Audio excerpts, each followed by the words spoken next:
ಪ್ರೇತಾತ್ಮಗಳ ಆಟ ಒಂದ ಎರಡ. ಕೆಲವು ಬಾರಿ ಅದು ಎಂತಹ ಗಟ್ಟಿ ಗುಂಡಿಗೆಯನ್ನು ಅರೆಕ್ಷಣ ಅಲ್ಲಾಡಿಸಿಬಿಡುತ್ತವೆ.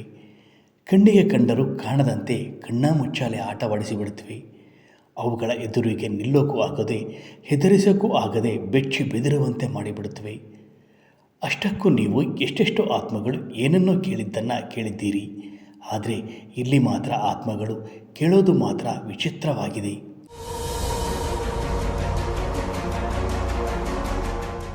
ರಾಷ್ಟ್ರ ರಾಜಧಾನಿ ದೆಹಲಿ ಹೇಳಿ ಕೇಳಿ ಸದಾ ಚಟುವಟಿಕೆಯ ತಾಣ. ಆದರೆ ಇದರ ಒಡಲಲ್ಲೇ ನೋಡಿ ಆತ್ಮಗಳು ತಮ್ಮ ಆಟ ತೋರಿಸೋದು. ಅದು ದೆಹಲಿಯ ಯಾವ ಜಾಗದಲ್ಲಿ ಅಂತೀರಾ? ಅದೊಂದು ಪುರಾತನ ಕಟ್ಟಡದಲ್ಲಿ. ಇದು ಬ್ರಿಟಿಷರ ಕಾಲದ ಭವ್ಯ ಕಟ್ಟಡ. ಆ ಕಾಲದ ನಿರ್ಮಾಣ ಶೈಲಿಯಲ್ಲಿ ಎದ್ದು ಕಾಣುತ್ತದೆ. ಆದರೆ ಇದೇ ಭವ್ಯ ಕಟ್ಟಡ ಜನರಿಂದ ಮಾತ್ರ ದೂರವೇ ಉಳಿದುಬಿಟ್ಟಿದೆ. ಯಾಕೆಂದರೆ ಸೂರ್ಯ ಮುಳುಗಿ ಕತ್ತಲು ಕವಿಯುತ್ತಾ ಇದ್ದಂತೆ ಇಲ್ಲಿನ ವಾತಾವರಣವೇ ಬದಲಾಗಿ ಬಿಡುತ್ತೆ.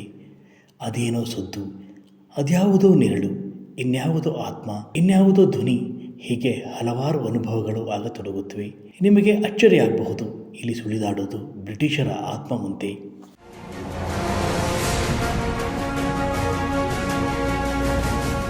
ಇಲ್ಲಿ ಬ್ರಿಟಿಷರ ಆತ್ಮ ಸುಳಿದಾಡುತ್ತೆ ಅನ್ನೋದೇನು ಸರಿ. ಹಾಗಿದ್ರೆ ಇಲ್ಲಿ ಓಡಾಡೋ ಆ ಆತ್ಮಗಳು ಕೇಳೋದೇನು ಗೊತ್ತಾ?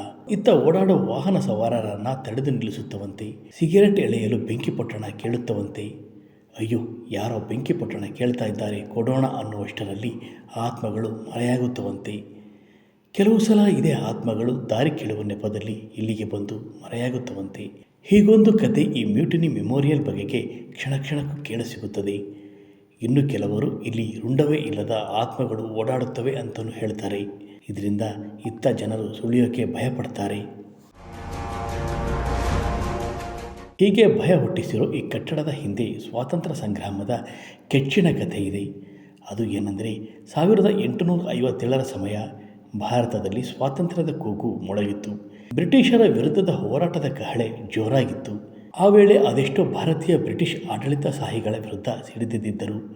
ಆ ಸಮಯದಲ್ಲಿ ಇದೇ ಜಾಗದಲ್ಲಿ ಬ್ರಿಟಿಷರು ತಮ್ಮ ಸೇನೆಯೊಂದಿಗೆ ಬೀಡು ಬಿಟ್ಟಿದ್ದರು. ಈ ಸಮರದಲ್ಲಿ ಸಾಕಷ್ಟು ಬ್ರಿಟಿಷ್ ಸೈನಿಕರು ಪ್ರಾಣ ಕಳೆದುಕೊಂಡಿದ್ದರು. ಇದಾದ ಬಳಿಕ 1863ರಲ್ಲಿ ಅಂದಿನ ಬ್ರಿಟಿಷ್ ಸರ್ಕಾರ ಈ ಕಟ್ಟಡವನ್ನು ನಿರ್ಮಿಸಿತ್ತು. 1857ರ ಹೋರಾಟದಲ್ಲಿ ಮಡಿದ ತಮ್ಮವರ ನೆನಪಿಗಾಗಿ ಬ್ರಿಟಿಷರು ಈ ಕಟ್ಟಡವನ್ನು ಕಟ್ಟಿದ್ದರು. ನಂತರ 1972ರಲ್ಲಿ ಸ್ವಾತಂತ್ರ್ಯೋತ್ಸವದ ಬೆಳ್ಳಿ ಹಬ್ಬದ ಸಂದರ್ಭದಲ್ಲಿ ಭಾರತ ಸರ್ಕಾರ ಈ ಕಟ್ಟಡಕ್ಕೆ ಅಜಿತ್ಘರ್ ಅಂತ ನಾಮಕರಣ ಮಾಡಿತು. ಆದರೆ ಇಲ್ಲಿ ಸ್ವಾತಂತ್ರ್ಯ ಹೋರಾಟ ಸಂದರ್ಭದಲ್ಲಿ ಜೀವ ಕಳೆದುಕೊಂಡ ಬ್ರಿಟಿಷರ ಆತ್ಮ ಮಾತ್ರ ಸುಳಿದಾಡುತ್ತಿವೆ ಅನ್ನೋದು ವಿಪರ್ಯಾಸ. ಇಲ್ಲಿ ಆತ್ಮಗಳು ಸುಳಿದಾಡುತ್ತಿವೆ ಎಂಬ ಕಥೆಯನ್ನು ಎಲ್ಲರೂ ಕೇಳಿದ್ದಾರೆ. ಆದರೆ ಹೆಚ್ಚಾಗಿ ನೋಡಿದ ಉದಾಹರಣೆಗಳು ಇಲ್ಲ. ಕೆಲವರು ಇಲ್ಲಿ ಆತ್ಮಗಳು ಇವೆ, ಮ್ಯಾಚ್ ಬಾಕ್ಸ್ ಕೇಳುತ್ತವೆ, ದಾರಿ ಕೇಳುತ್ತವೆ, ಹಾಗೆ ಹೀಗೆ ಅಂತ ಹೇಳಿದರೆ ಹಲವರು ಅಂಥದ್ದೇನೂ ಇಲ್ಲ, ಮನಸ್ಸಿನ ಭಯವೇ ದೊಡ್ಡ ಭೂತ, ಬಹುಶಃ ಇಲ್ಲೂ ಅದೇ ಆಗುತ್ತದೆ ಅಂತಾರೆ. ಮನಃಶಾಸ್ತ್ರದ ಪ್ರಕಾರ ನೋಡಿದರೂ ಇದೇ ಉತ್ತರ ಸಿಗುತ್ತದೆ. ವಾಸ್ತವವಾಗಿ ಸ್ವಾತಂತ್ರ್ಯ ಸಂಗ್ರಾಮದ ಸಂದರ್ಭದಲ್ಲಿ ಸಾವು ನೋವುಗಳನ್ನು ಕಂಡ ಜಾಗವಿದು. ಭಾರತದ ಸ್ವಾತಂತ್ರ್ಯ ಹೋರಾಟಗಾರರ ಕೆಚ್ಚೆದೆಯ ಹೋರಾಟ ಅಂದು ಬ್ರಿಟಿಷರ ಎದೆಯೊಳಗೆ ನಡುಕ ಹುಟ್ಟಿಸಿದ್ದಂತೂ ಸತ್ಯ. ಈ ಕಥೆ ಇಲ್ಲಿನ ಜನರಿಗೆ ಗೊತ್ತಿದೆ.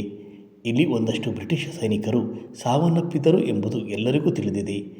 ಬಹುಶಃ ಇದೇ ಸಾವು ನೋವಿನ ಘಟನೆ ಕ್ರಮೇಣ ಭೂತ ಪ್ರೇತದ ಕಥೆಯ ಸೃಷ್ಟಿಗೆ ಕಾರಣವಾಗಿರುವ ಸಾಧ್ಯತೆಯೂ ಹೆಚ್ಚಿದೆ. ಒಂದಷ್ಟು ಜನರಿಗೆ ಈ ವಾಸ್ತವದ ಅರಿವಿದ್ದರೂ ಬಹುತೇಕರು ಇನ್ನೂ ಈ ಭಯದಿಂದ ಸಂಪೂರ್ಣ ದೂರವಾಗಿಲ್ಲ.